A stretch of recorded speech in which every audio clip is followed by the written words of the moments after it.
Hello বন্ধুরা, দেখো আমি কইয়া পড়ছি। আমার পিছনের লাইনটা দেখতেছো, কত বড় লাইন। ওইটা হচ্ছে প্রসাদের লাইন। তো কি প্রসাদ এও কইতাছি, এটা হচ্ছে রাম ঠাকুর মন্দির, আমাদের বাড়ির পাশে একটু দূরে। তো এইখানে মন্দিরে বাসন্তী পূজা হয়েছে। বাসন্তী পূজার উপলক্ষে আজকে নবমীর দিন প্রসাদ দিতে আসছে। তো খিচুড়ি প্রসাদ দিতে আসছে, তো মানুষের অনেক ভিড় লাগিয়ে চাইয়া দেখি।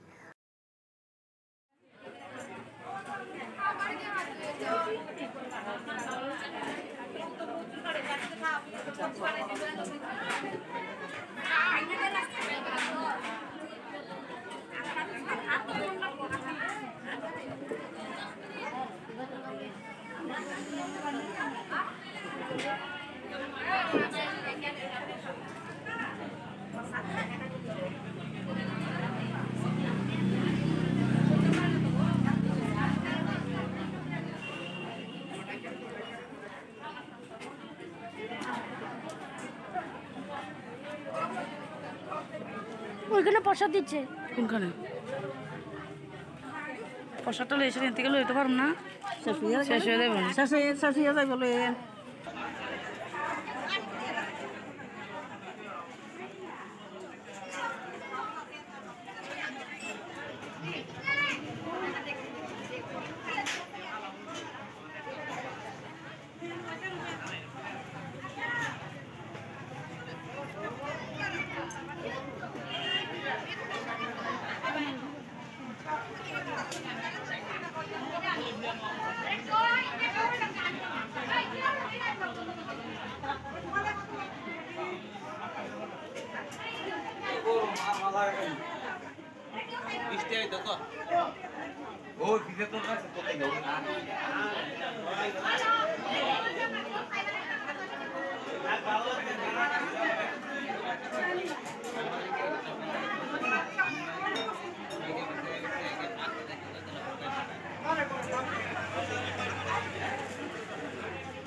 দেখো প্রসাদ নিয়ে আনিছি খিচুড়ি, একটা দুইটা বাটির মধ্যে, একটা আমার একটা সৌগতে। সৌগতে খিচুড়ি প্রসাদ খুব ভালো পায়, তাই লেগে দুই বাটির মধ্যে নিয়ে আনিছি। ঈশান তো মামা বাড়িতে গেছে গা, তো আমি সৌগত ঈশান সৌগতের বাবা আমরা তিনজনে খামু।